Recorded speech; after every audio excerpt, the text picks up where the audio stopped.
Welcome, everybody. We'll get going in about 30 seconds.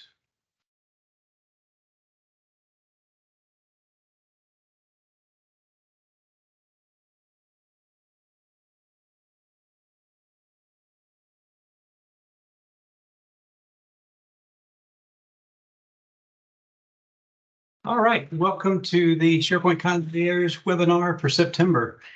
We've got some good stuff lined up for you today. We've got a couple new presenters. I think you'll be interested to hear what they're bringing. And then Rick's going to finish us off with that part 2 of the sensitivity labels. So Andrea will go through the full agenda of what we're covering. But for our SharePoint Concierge clients, you know what this is. For any guests that we have today, this is part of that SharePoint Concierge service. We do 10 webinars a year, rolling out and introducing you to new features that Microsoft rolls out every couple of weeks. And beyond that, we spend some one-on-one time with you as a concierge client. We take any materials, training, white papers that we put together through the month. We put them in a learning site in your tenant, so you can make that available to all of your employees. So no big sales thing on the front end of this. With that, I'm going to turn it over to Andrea, who's going to be your moderator today, and we'll get started. Hey, welcome everyone. My name's Andrea Skinner, and so I'll be serving as your moderator. We do have some valuable sessions. I'll go ahead and bring up the agenda here on your screen. We hope that what we show you today will support you in your role as a SharePoint end user or even a SharePoint administrator. We try to vary the level of effort for these topics. And so our agenda today includes creating a SharePoint list from a CSV. We'll hear from Alex. We'll hear from Leona on 2 topics: when to create a term set either at a site level or at the tenant level, how to make that very decision there, how to schedule and expire news posts so you can have that dynamic roll up and fall off of your news posts so you don't have to show and hide manually. There's a new feature coming out. You may or may not have that yet, but we're going to just introduce that because it is rolling out this month, and that is the inline playback of videos in the highlighted content web part, which allows you to put multiple videos or even a dynamic stream of videos on a page that users can play without being taken out into stream to view those. And lastly, we'll hear part 2 of from Rick Toner. He started last month on part 1, and so we'll be talking about sensitivity labels and how to use and apply those. A few instructions before we get started with the first topic. Your mics are muted until the end of the presentation. I do encourage you, if there's anything that sparks a question, go ahead and put that in the chat window, because we will respond to those live time. And then also hang around till the end of the webinar. We're going to open up mics so that we can take your questions and have a live Q&A.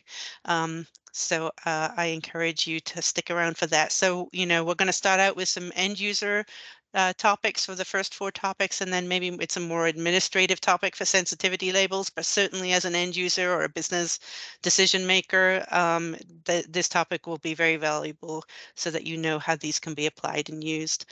So I have the pleasure of introducing to you our first presenter. Alex, over to you. Thanks, Andrea. How's everybody doing today? So today we are going to talk about a new feature that's rolled out. It's importing CSV files into a SharePoint list. It's a pretty powerful tool.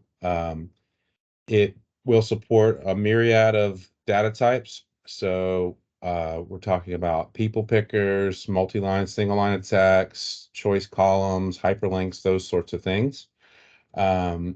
And it's pretty much a WYSIWYG system. So I'll show you here in a demo. It's kind of a what you see is what you get. So it's pretty simple for the demo. When you're on your modern site, you would just go to New and List. And what you'll see here is a new option that says From CSV.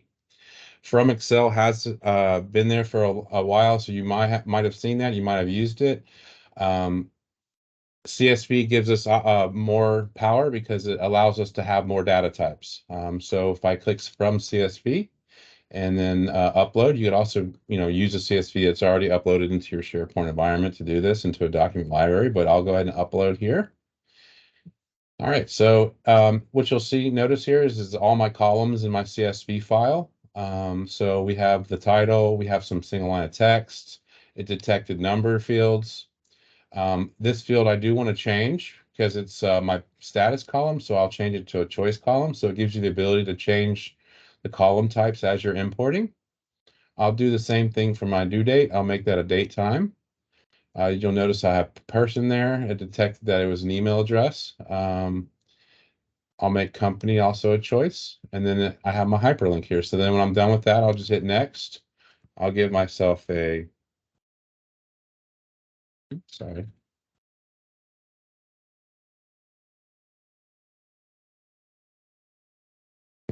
Save it.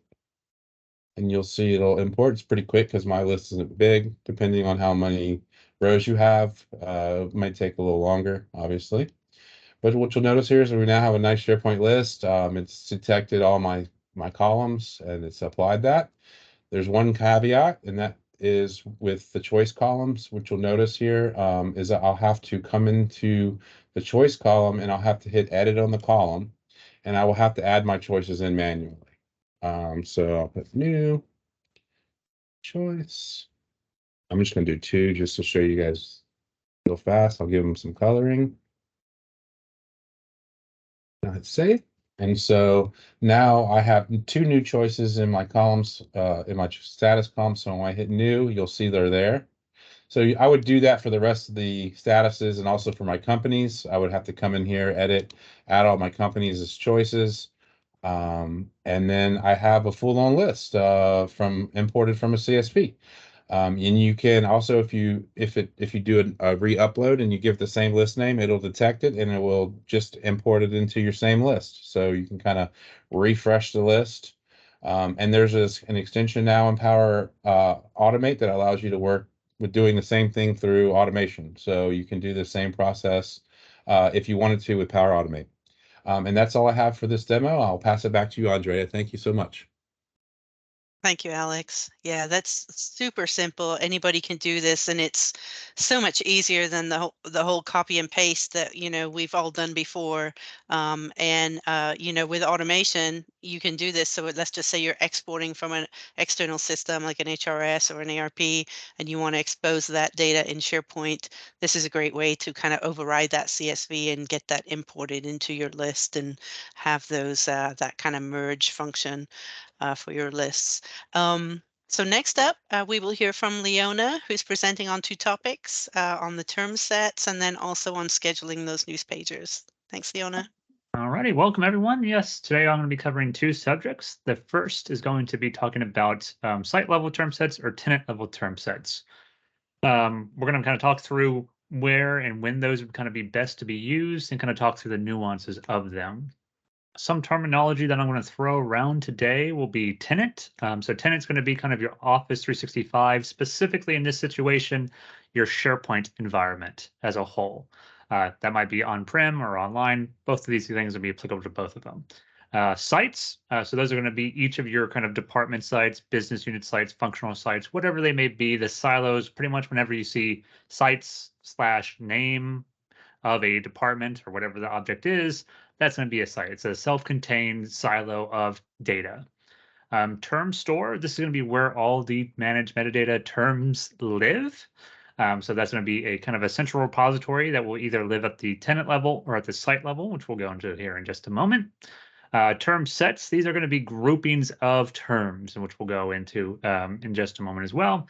And then managed metadata, this is really Microsoft's tagging mechanism. So these are going to be the column type to tag things to these terms.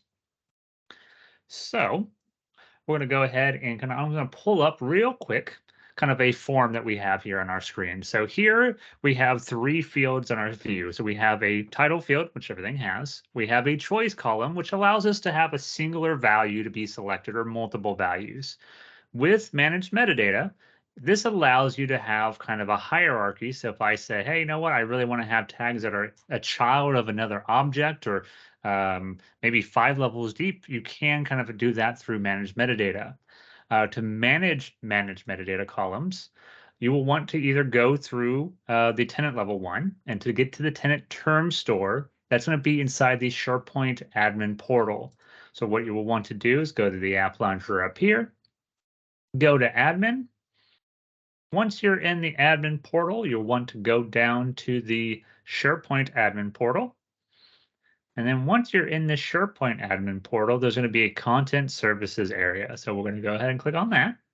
And we're going to click on term store. So this is going to be the tenant-wide term store. So these term groups that we have right here, these can be applied to any site collection inside of your tenant. So which means that, hey, you know what, if we want to have a tag that is managed or reused 15 times, you can manage it all in this one centralized spot and then kind of let those all inherit from it. So you can always have those 15 different columns. So if you ever need to add additional values, you update it in one singular spot and you're good to go. Another idea here, so one is going to be the idea of reusability and managing it from a centralized location. There's another idea is to kind of go, hey, if there is kind of maybe a standardization that you wish for maybe departments to be using for maybe a governing body, so like a committee that determines sort of what sort of taxonomy you should have, and you don't really want that responsibility onto the content owners themselves. Term stores via the tenant level term set would probably be the best way to go about it. So inside of each of these, we can kind of see that we have child term sets, and then we can have terms that are specifically inside there. So with academic years, we have 2013 to 2014, 2014 to 2015, etc. So this is going to be kind of managed here.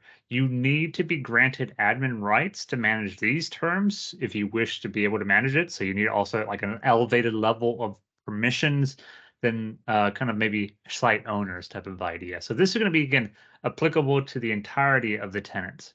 There's also going to be site level ones. So we go back to our site. So we're on the webinar.com site right this second. If I am a site owner and I go to the gear icon and I try to get to the site settings, I can go there through the site information button and then view all site settings.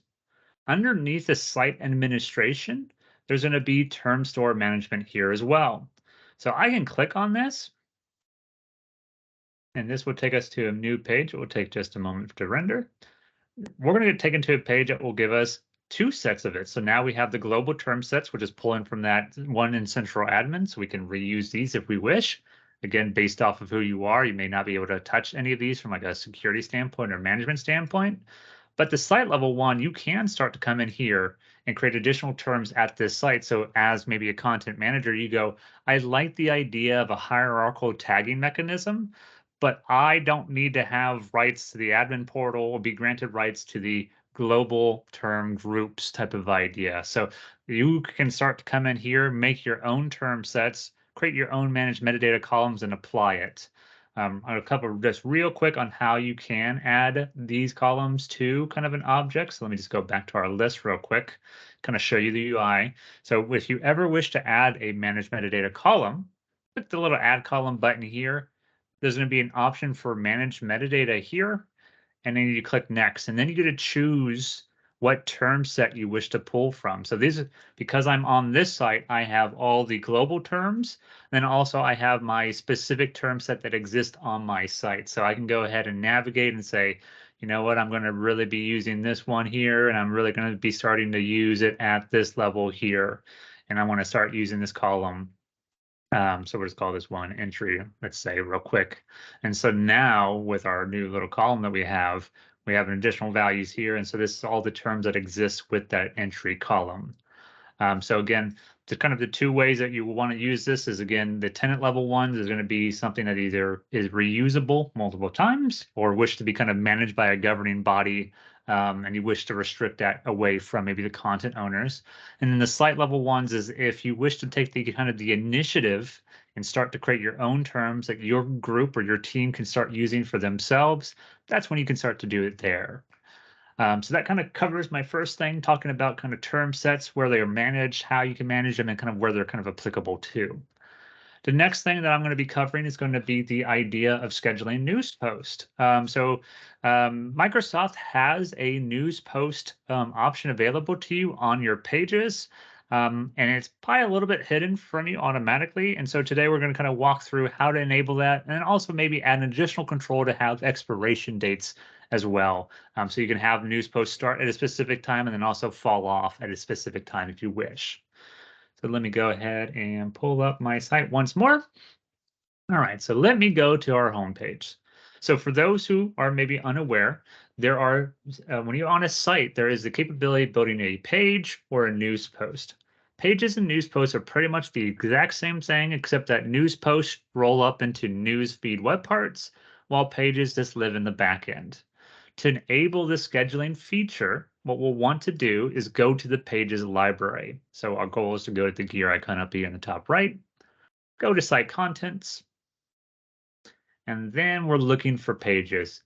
Most of the time, it may be at the very bottom of your listing. So that's just kind of a thing. It's not always alphabetically ordered or grouped by content. So just be aware, pages, site pages is probably at the very bottom. So we're going to go ahead and click on that. And this is going to be the location where all your news articles and all your pages reside. So here, up at the very top, there's an option for scheduling. By default, this is turned off. So in essence, if you wish to turn it on, you click the scheduling. You click the little button, there's no additional prompts you got to do. You just click the button one time, you close this out. And now if we go to one of our pages, so let's just go to this page right here, and we go to the properties panel of this page. So we go to edit the page, go to page details. Now there's going to be an option to turn on scheduling for this page specifically. So when you make a news post, you can say, hey, should this automatically show up into the news feed, or is this something that should show up a little bit later? In this example, we're going to go ahead and say, yes, we do wish to set a publish time. When do we want to set the publish time? Let's say this is going to be published on Monday at 4 a.m. or 5 a.m. I can go ahead and just kind of close this out, and then I can click the schedule button up here. So which means that this page will not show up into our news feed until that date is reached. So again, maybe you're an organization that either has, maybe a bunch of holiday events or information about, scheduling for benefits or sign up for benefits or whatever the case may be, where you go, this happens at a specific time of the year, or we know this is happening in advance. I can go ahead and build out all my content, set the timer, and just forget about it versus having to be like, well, we got, it's going to be coming out tomorrow. I got to go ahead and create this page, 5 minutes before we want it to go live type of idea. So that's going to be the idea of publishing it. There is also in a previous webinar, which we'll cover here in just a moment, which is the idea of adding additional metadata and then potentially filtering against it. So in our example this time, we're going to add an expiration date on for our news post as well. So if we say, hey, you know what, there is a need to say, this article should only exist, during a certain time period. So signups only exist for, a month. And after that month, we want this to kind of just be hidden from the user base. We can go ahead and configure that. So what we'll want to do is navigate back to our site pages, click the add a column. This time we're going to do a date and time column, and we're going to call this one expires. And I'm going to go ahead and just hit the save button.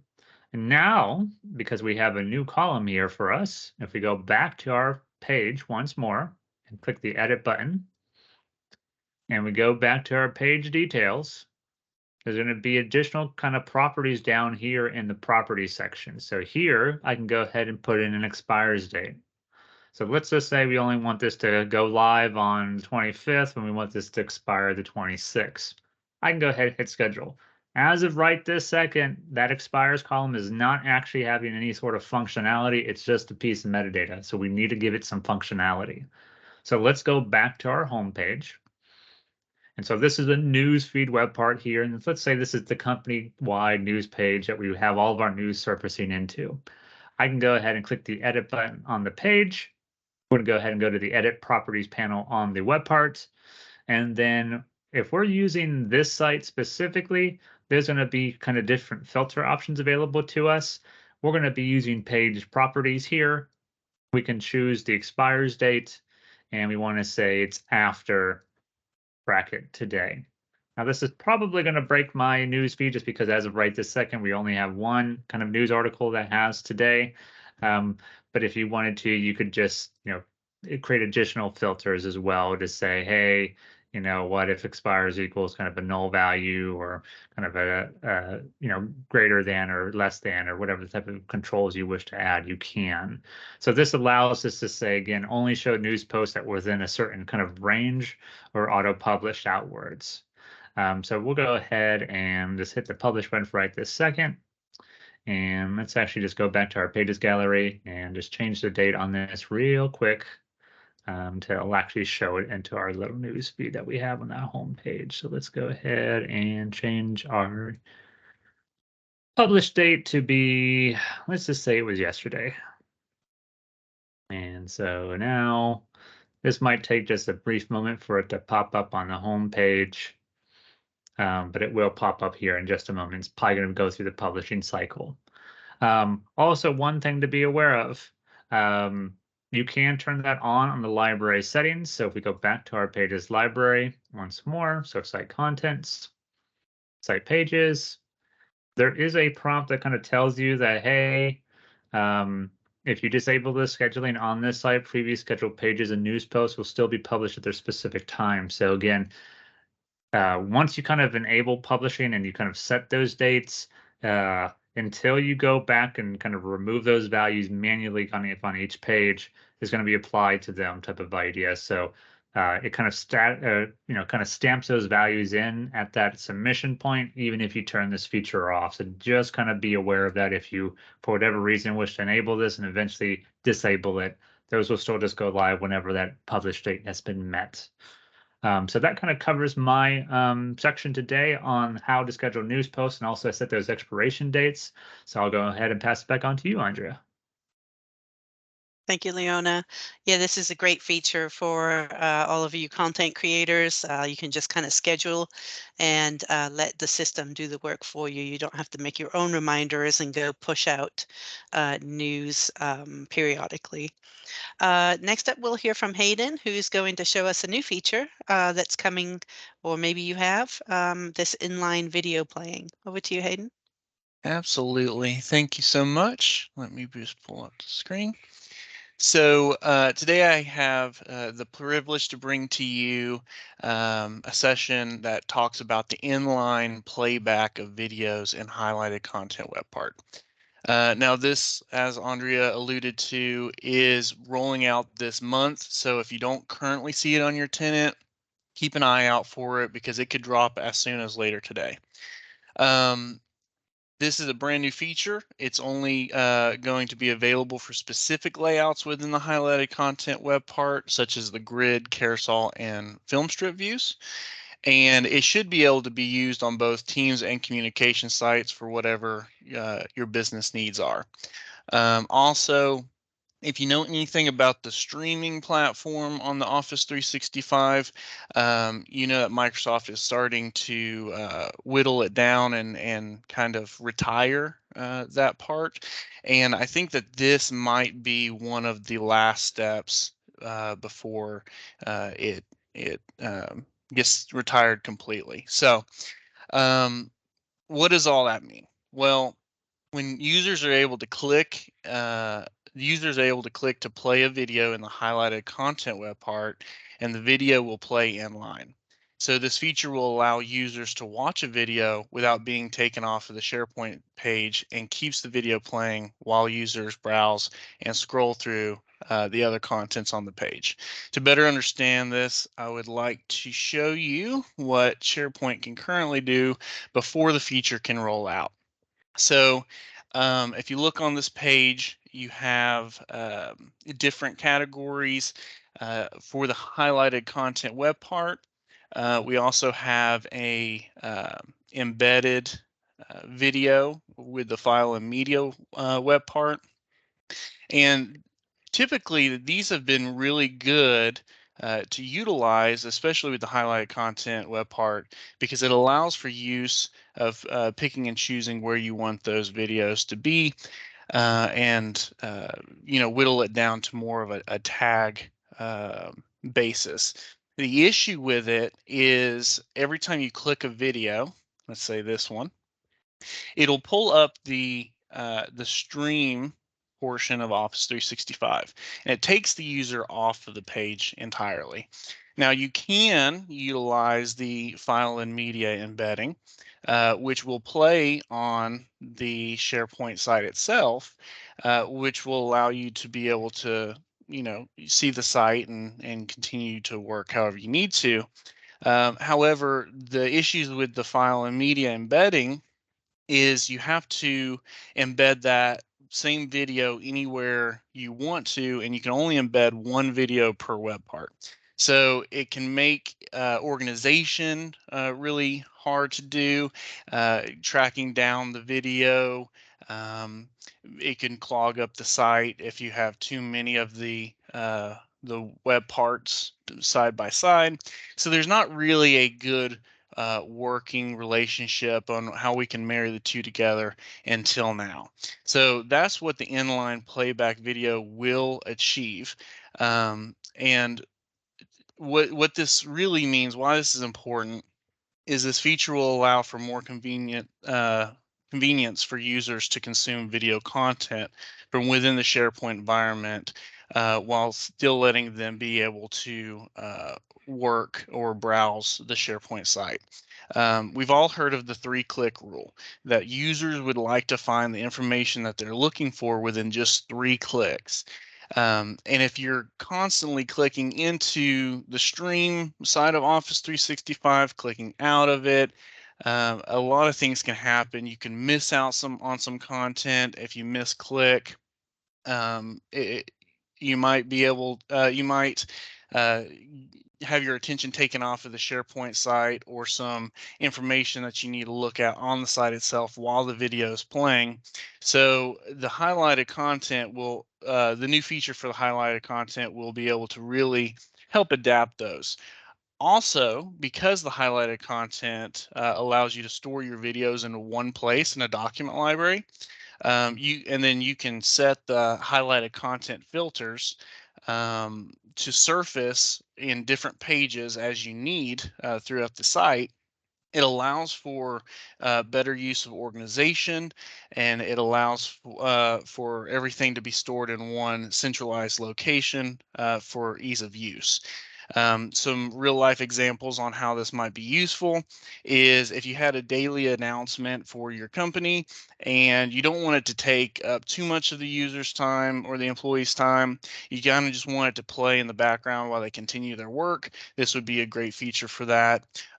Or if you have maybe an onboarding video set teaching them how to utilize the site, they can play the video, watch the video, and see the site all in real time.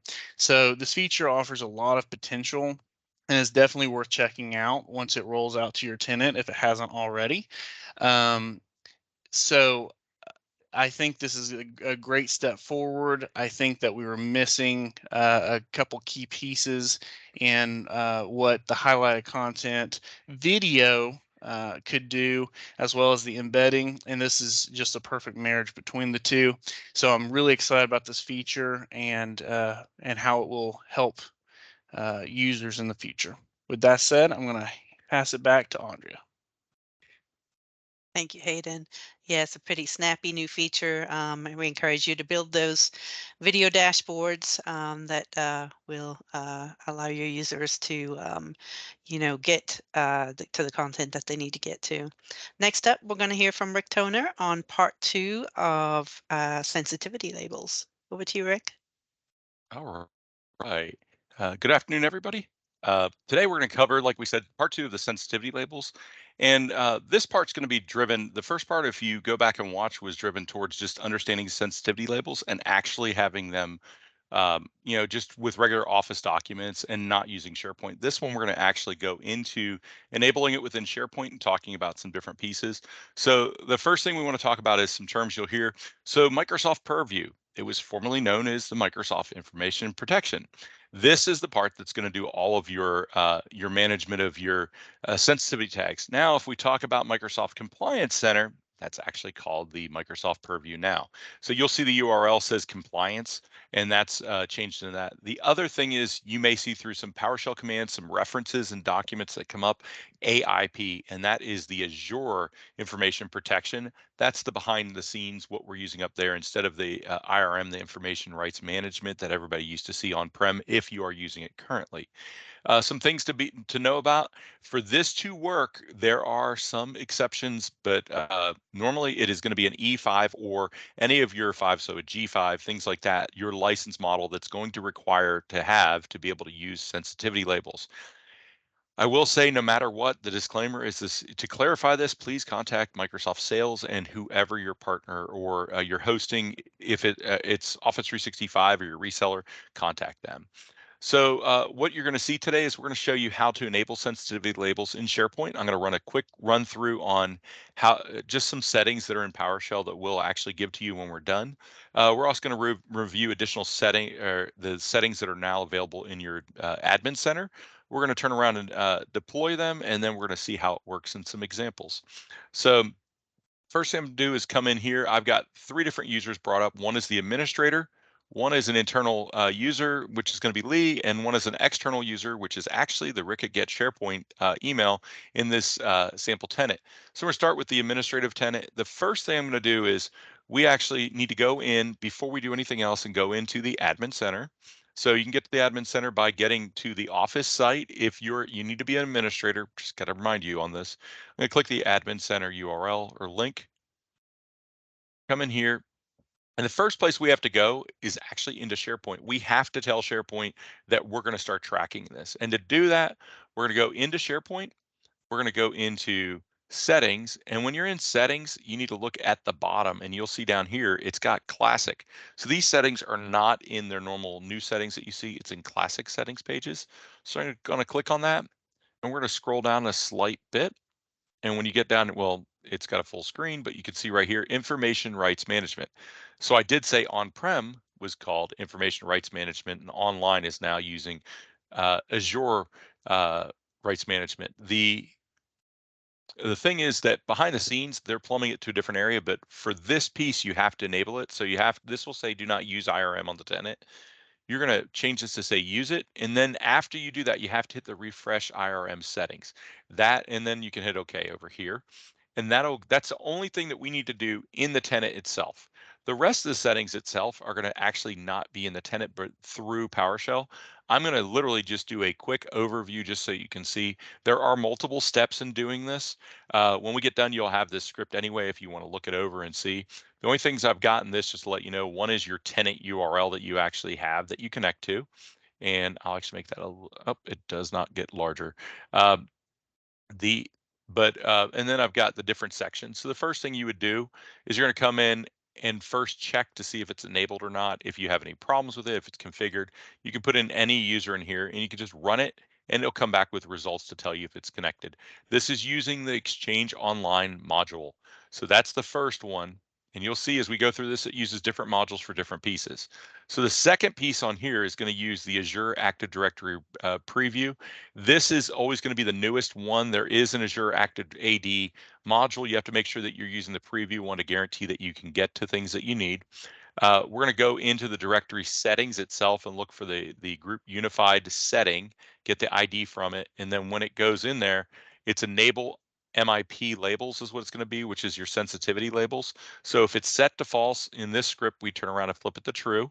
And then we have to actually just write it back to the environment or to the tenant itself. And then afterwards, I'm just returning it so you can see what it is. So that's enabling it there. On the third step, again, we were in Exchange, then we went to Azure and then back to Exchange. You actually have to go into Exchange afterwards or through this module. And what we're going to do is execute the Azure AD label sync. That has to be turned on. So that piece is, again, we're in an Office 365 tenant, and there is multiple pieces that makes this work. So this one we're going to connect. And I'm going to show you something really important is if you guys look at documents out there, you'll see a lot of people when they're talking about running this command, the execute Azure AD label sync, everybody out there, most of the documents, including Microsoft, will show you their samples, which is saying get credentials and it's putting a username and password in. The problem is if your tenant, which most of them are using any kind of advanced or modern authentication, this will not work. You have to actually use this command, which is the connect IPP session or IPS session. And then that'll connect, which is almost the same thing as this right here. It's the import PowerShell session. It's just doing it with modern authentication. Like I said, that executes. And then here the last step is, so we've done all those things. Now we have to actually enable it for your tenant. So this one's using your SharePoint Online PowerShell tenant.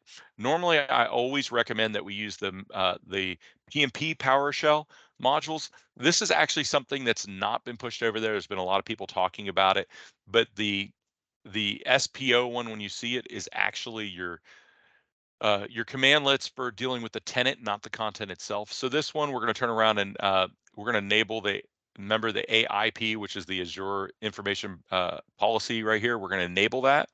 And then the second thing is we're going to actually turn on enabling sensitivity labels for PDFs. So that gives the ability, besides it's normally going to do a PowerPoint, Excel, and Word document, this actually enables for PDFs also. And then here, this is the opposite of what you say. It says disable document library default labeling.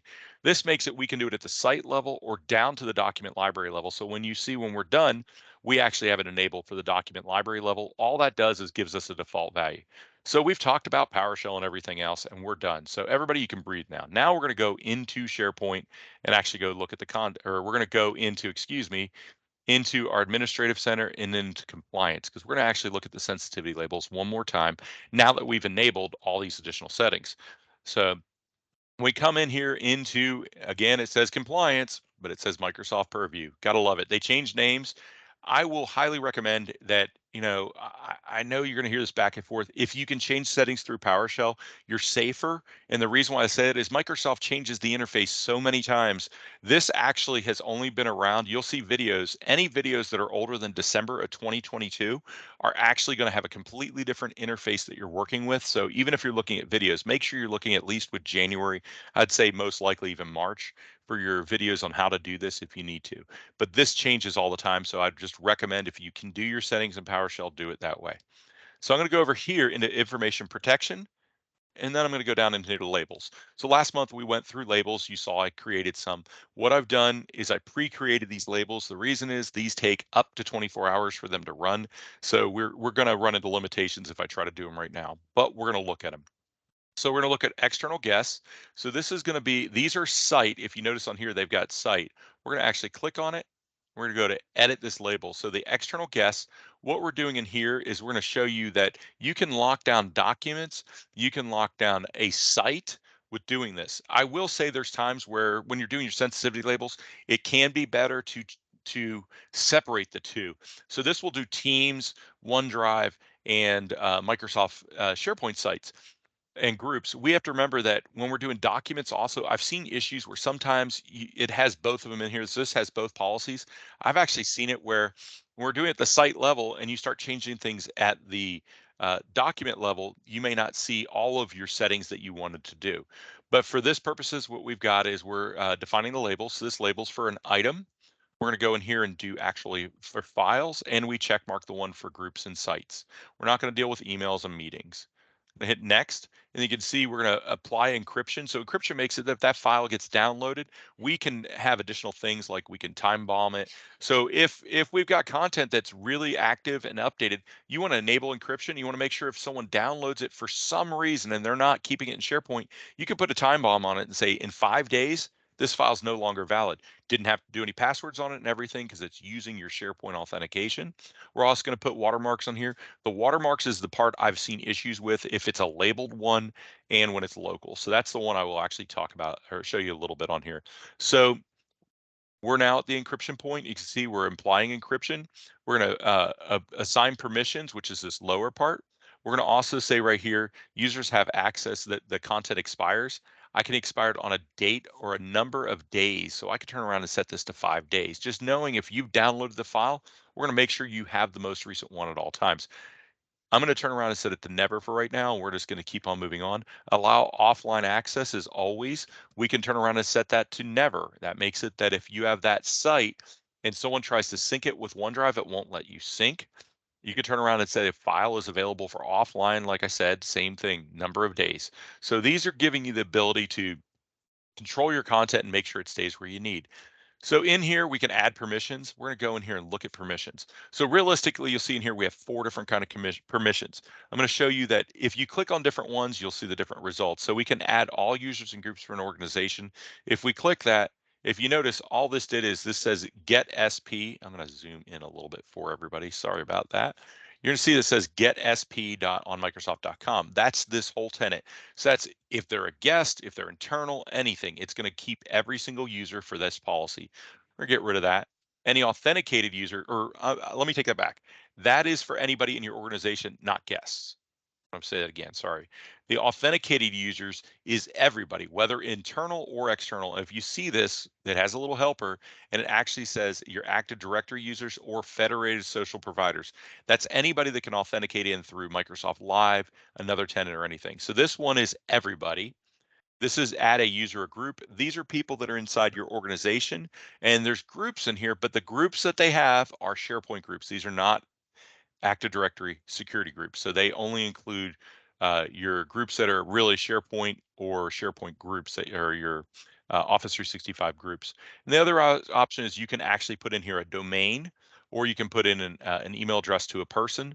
So I will show you that right here. I'm going to click off that. And then the other thing is you'll see there's choose permissions. I want you to notice this. We can come in here and say custom. You can pick everything. So anybody in here that deals with the issue of you don't want someone printing this, you've got a document library, you've got a certain file that you say, I don't want them printing. This is when you guys need to get to the point of having, the sensitivity labels, which is an E5 license like I talked about, because you can enable by default printing is enabled, but for this particular profile, we could disable printing, we can disable saving it, we can disable that they can edit the content, and we can just give them just view rights. So we're going to view content is what we're going to do on this. And then you could see we also deal with other things that deal with emails and then sometimes exporting and macros running. So the big one people talk about is saving and printing, and these or copying and extracting content. We're just going to cancel this because this is just to show you. As you can see down the bottom, I've got different ways. I have this says guest users. That's actually a SharePoint group that we have. This is my actual user that is external, but I've been doing some testing, so I put back and forth. This is the external view of that name. And then you can see right here, so those are all custom with limited access. But you can see everybody that's in the tenant, I actually gave them custom author. So that gives them the ability to do all this stuff inside the tenant. I've given them permissions to the rest. So we'll show that. I'm going to hit next so you can see the next screen. We talked about the watermarking. I'm seeing it does not work on the site when you do a document on there. Auto labeling, we talked about that. That's the social security numbers, the bank accounts, all those. For this purpose, we're not going to use that. Privacy, this is where we turn around and set how do we want to let people share or not share. So I'll show you something cool on that. Right here, this is privacy. Team and group members set the privacy themselves or to none that they set the privacy, and external users and groups outside your organization get. So we're going to let them here, but we'll limit it on this screen. So this is the control the sharing. So existing groups can be shared or existing people in your tenant. So when I say that, I'm not talking about guests can share. I'm talking about people inside your organization. So we have the normal SharePoint way of having permissions. We can actually change this with the sensitivity label and actually lock it down even more. And then down in here, we can even turn on the ability to limit it to only web access if they're not on your environment. I will say, once you have that device connected with your Office documents, with OneDrive, and you get that little thing that says, allow your organization to manage your device. If you say yes, you actually are a mobile app or anything that's connected to the environment. So you actually are not an unmanaged anymore. So this device that I'm on right now actually has the guest user as a different profile, but because of that, I can actually open it locally. So I'm going to hit next. This is auto labeling for schema. We're not talking about that today. The review, and I could save the label. For this purpose, I'm going to back out. So we've seen everything in here, the additional pieces. Just want to show you. So the rest of the time right now, I'm going to actually show you the interface and just what it looks like on stuff. So I'm going to close these and we're going to just open up the site we're going to. So I've got a test site over here, and it's just a sub-site I have with a document library. So currently, if you notice up top, I'm going to zoom in a little bit for you. If you look right here, these are applied at the document level. So we have a sensitivity label. I have a whole bunch of different ones that are in there. We can assign these as we go. If I turn around and go here and go to the library settings, all the sensitivity labels that are available will be in here. So these are defaults. Remember that. That's a new item, and it also will include after you edit an item. So if you turn around and actually said, okay, we're going to turn on right here, external guests, I'm going to save it. So at that point, if I decided to come in here and email etiquette, I turn around and open this email. And then when it opens all the way up, which will take a few seconds, you'll see a few things. You'll see at the bottom right now, this already says SharePoint guest users right here. So it's actually already put it on there. And if I go back and refresh, I may have to save it just a minute. But you can see right here, I open the document and that label has already been applied to that document. So I didn't even have to actually edit the document. As it's open, it's going to apply it. Now, some people say, what about the rest of them in here? I will tell you, and I forgot to show you, I'm going to real quick show you one other thing in here. There is the ability under those sensitivity labels to actually publish it throughout your site. You can do that. For this, I wasn't going to do it on here because I want to show you documents as we go, and it takes time. But we're going to go back to information protection, and over here, auto labeling. These are like timer jobs that'll run in the background and it'll push the labels out. So we can go in here, and I'm just going to start it so you can see, or start through the screen. So we can put in here the label applies, put in some special things. I'm going to hit next and next, custom policy here, and then you get locations. I can apply this, as you can tell, to OneDrive and SharePoint. I can also limit this down to a specific site. So in here, I can turn around and pick which site I want to limit this to. So there's that Rick test, and I could say, go run this policy against the whole site, and it will tag everything. It takes some time. Of course, it runs on a timer job, but for the purpose of what we're doing, I just want to show you it is in there. It's under the auto labeling. But we're going to look right here at the documents we have in here. You can see right now up top, I don't actually have anything applied. I'm going to show it to you, but I'm going to turn it off because it locks everybody out right now on the guest side. So it's just because of my permissions I set on it. I'm going to go here. In this, we only have 2 policies that are actually set for a site setting. So if you notice, there's less policies in here. I'm going to turn around and say external guests. I'm going to hit save. You'll know when you have a sensitivity label applied to a site, because within a few seconds, I'll refresh, and up here in the top, you'll notice that you actually have that is labeled on there. So your sensitivity label gets posted in the top. Now, if I go to the site right now, depends upon if it's updated because that's to synchronize. I didn't have myself in there as that guest user originally. For the one I did, you have to specifically have them to have permission in. So I'm going to actually remove that for right now, just so you could see it. So I'm going to go over here and remove that. You can just set it back to none. It changed your permissions right away. So that gives the ability that if at a higher level, if you want to set permissions and not have an end user coming in here and changing permissions, doesn't matter if they change it or not, it will lock it down to what's needed at your level, your level of your organization. So we can see I can go in here, and I'm an administrator. I can open every document. Let's go look at things as a user that has permissions but doesn't have, they're not an administrator. This is a member. So this is Lee, and Lee's got permissions. They're a member in the site. They can come into this. This is a private document. They have no problem. They can open it. They'll be able to look at it because they have permissions in each of these groups to actually look at the documents if the document loads. I'm going to hit refresh, and maybe it'll load the second time. All right, so that one does not want to open even though it does. It's just this is Office Online Server. There we go, is having problems. You notice when it first loads, like I said, it's loading in general. You'll see some of it, but you'll see ribbons go away and stuff like that. In here, sensitivity labels can be changed in the document itself. I'm just going to leave this as where this is. So this user has permissions to this. So you can see there's different ones. They have permissions to all of them. If I go in, and I'm going to show you one other thing. Well, let me just keep with this. in here, we've got right now the users all have permissions, but they've got different documents, different levels. So if I go into this document and if I open it, when it gets finished opening at the bottom, we should see it say external share. I'm waiting for it to finish loading because this user has full rights. They're doing something to Office 365 as we speak right now, the Office Online server, because these documents, they should have full permission to. And right now it's the ribbon's not coming up. Just this will normally open and work on that. I just want to let you know that. So let's go over and let's look at an external user. So this is my user. It's Rick at getsharepoint.com. And if you notice, if I come into a site, I can come into that same site we were just looking at. I go into the training. And right now I can see everything that's in here. I can see that this is labeled with an external guest. If I click on it, the document should open. It's taking a little bit longer. You'll notice that because I'm an external guest and I'm limited, I will say this ribbon is normally minimized on it. It's not done loading and rendering it. I can tell there's nothing on the footer. We are dealing with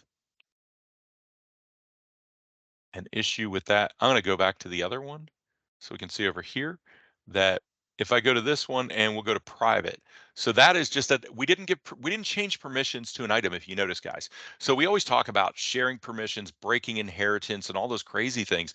But if we put sensitivities labels on it and that user does not have permission, it's going to tell us you don't have permission to this document. Some others may just come back and actually say, if I do site secure, this one I think just it errors. Let's see. No, site secure, they can, I had different permissions on different ones. As you can tell, it's coming up. This one, if I right click, you can see I do copy. Try to show you this other one if it did come up. The etiquette didn't. Let's go to this one right here, basic training. So this has content in it, a little bit of text. I'm going to show you what it looks like. So here's a basic training. The menu doesn't come up because it's limited. We know that it's right here. It's an external guest. It's labeled. So this, I don't have the ability for them to right click on it and copy. And I'm going to even show you because some people say, well, do they? We're going to put this in our clipboard and prove it's in the clipboard by doing that. So now we're going to go back over this document. We're going to highlight something like this. I can't right click. I'm going to hit Control C. Try to do something. Oh, my clipboard did not get anything. It's just the same thing. So now, which is what I expected, I'm just letting you know. So that didn't work, but because this device is attached to the network, so they're able to open it locally. So this is a different, different Office account. It's logged in as Rick at Get SharePoint, not the other one. But if I go right here and I right click, I'm going to do a highlight some of this. And if I right click, you'll see that there's no copy on the menu. And again, I get the same experience here. It doesn't put it in. So we're able to disable the ability for them to be able to do that. And if you notice over here on the left, there is no print. Print is grayed out. So the policy applies locally to the device, even though, normally it wouldn't allow it locally. But that gives you a lot more protection that you're going to have. And of course, I'm not logged in all the way, so it's going to be annoying as we go. But this applies, like I said, this is at the document library level. We have defaults that are on. If I turn around and go over here, and now I'm going to turn this on so you can see it. Depends upon if my user's been given permission yet. I've tried to do this earlier and it didn't come up. So I went back in here and it was not actually on, even though it looked like it, because it remembered what we did last. If I give it a few seconds, the top now shows it's an external guest. And go back over here. And if I refresh, it depends upon if it did or not. It's going to either go to access denied. So currently, all I did is put a site policy on, and because I'm controlling it at this, at the sensitivity label, and I put a policy on that, it changed the permissions of the site. So we can lock things down a lot more than we could just by a site, and we're doing this at an organizational level. So that at that point, that's really the end of everything I wanted to talk about. And one other thing to know is that whenever you're doing the auto matching on your the auto update labeling, you can only do up to 100 per tenant currently. So if you have those jobs that are just running through and automatically tagging, that's only up to 100. But otherwise, that would be the end of this. And Andre, I'm going to hand this back over to you. Thank you, Rick. Yeah, there's so much that you can do with sensitivity labels. And, this is all available to you now in your tenant. So if have not, tested out using these, we encourage you to, dip your toes in the water there. So this does conclude the learning portion of today's webinar. We hope that we sparked some new interest for functionality for you to go explore. Please be on the lookout for October's date and topics. Those will be coming your way soon.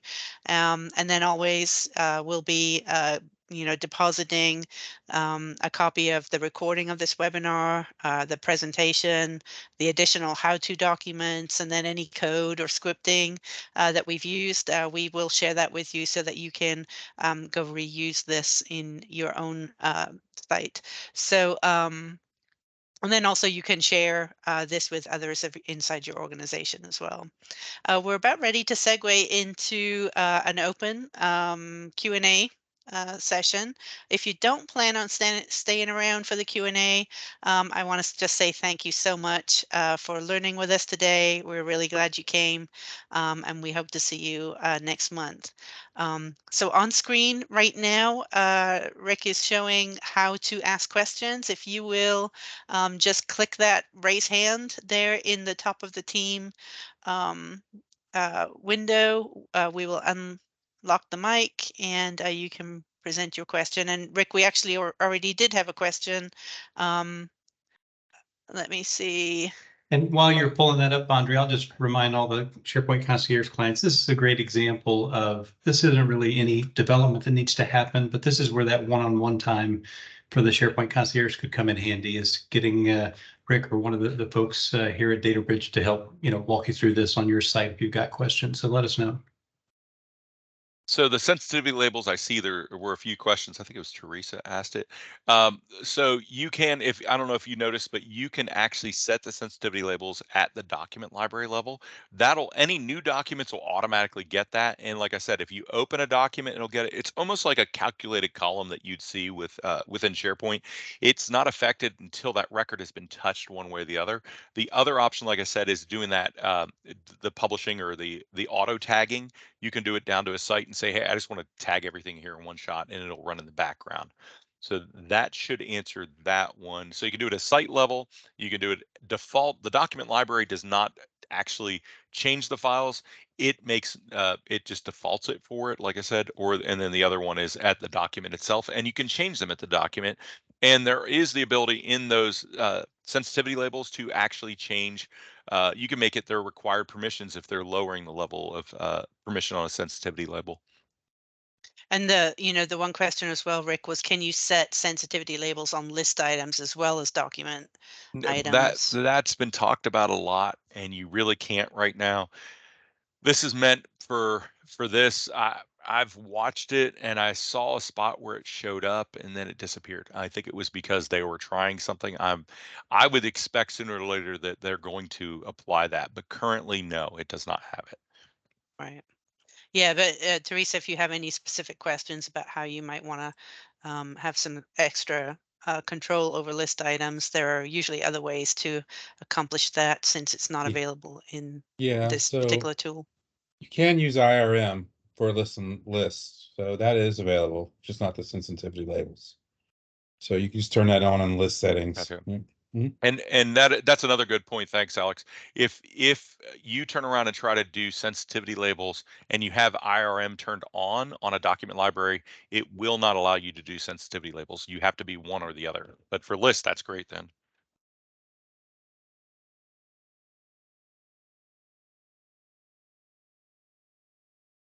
Okay, and it looks like we have a question from Tracy. Tracy, I think you should just be able to unmute your mic and go ahead.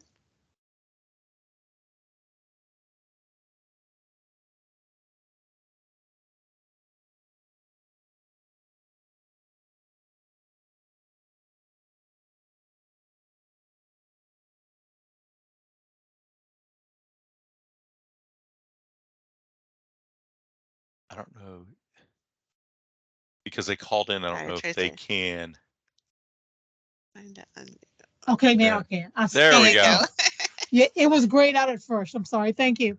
So I actually have a question. If it my question has to be related to just this forum, or could I ask a different question? I actually have a separate question. While I have some experts here, I just wanted to ask a question. Is that okay? Or does it have to be about what we talked about? Yeah, bring the question. Okay, so we were looking at, well, actually I have a couple, but one is related to this and one is not. The next one is not. We were looking at banners for our SharePoint intranet site. So if something happens, we would want to broadcast across our entire site. And we have like several sites. So we have an intranet and then we have like different sites for our departments. So I was wondering if we could do, is there a way to do like a banner? Like if something happens that would go across all of our sites, like a main site. Does that make sense? So like an alert, like Yeah, like hurricane an alert. coming? Yes, right, Sure. exactly. Of course, yeah. You could do that. We could use So- search. You could run it off of one list, and then search can display the results depending on the list properties. Yep. So you can do something like that without any coding or anything, or Sure. just- Yep. And it will go across all of our sites at one full swoop. Does it have to be an individual Well, you have site to level? you have to configure each site that's going to contain the search query when that's in the web part. But once you do that, and it can run off of one list, so once you update your list, it will pick that up on all your sites. And I think I ran into something like that, but it wasn't a banner per se. It was just like something like a little square on the site. So I did see something like that, but I'm talking about like an actual, where you have like in the top of your SharePoint site where you have your banner, like, Like across the a top. news banner. Yeah. Yeah, like that. Yep. 100%. It could have an image. It And- could have text. It could have all kinds of different fields that you want to bring in. Okay. And there how are would others. Oh, go ahead. go ahead. I was going to say there are other kind of solutions as well that exist that we've used before that are like kind of injectors that could be configured as well. But that would probably be more of the custom coding side of things if you want to go down that path as well. No, the ease of them, if it was something like he was just talking about initially, I don't know how I would I just Google something like that, or how would I go about even finding out how to do that? Let me see if I can find something for you. I'm not sure if Alex, if you have anything offhand. No, of course not. I mean, I would have to solution something up and then get it over to you. Sorry. No, that's okay. I don't Okay. expect that. I just curious, because we were looking at trying to do it. and Oh, I'm it's like, fine, has to be Tracy. a Let me see way. if I can find a guide for you that's kind of point you in the right direction.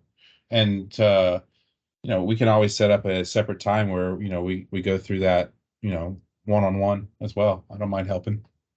Oh, that's awesome. I'd appreciate that. Sure. And you have my email? Hey, We do. Tracy, this is Christy. I'll reach out. I'll reach out to help coordinate that with you. Yep. No worries. Okay, thank you. Absolutely. Okay. Appreciate that, guys. Oh, actually, the inline video, they said that might be already coming or is coming to our tenants, to SharePoint tenants. Yes, that's currently in a rollout schedule starting this month. So it will be kind of going out to based off which tenant you are. You may already have it, or you might be getting it any day now type of idea. Okay, so it's just like when you, because I know we've done things like the carousel and everything like that with pictures. So you would just choose a image and a video instead of the image. Exactly. Yeah. In essence, you would just Okay. choose. It just kind of recognizes it as a file format of a video. So therefore, it would say, therefore, give us a video playback control. Interesting. All right. Thank you. That was it. Thank you so much, guys. You're welcome. My pleasure. All right. Well, it does not look like we have any other hands that are raised or any other questions in queue. So we're going to go ahead and wrap up the webinar today. Once again, thank you all so much for joining us. And again, we look forward to seeing you next month. So thanks all. Have a great day.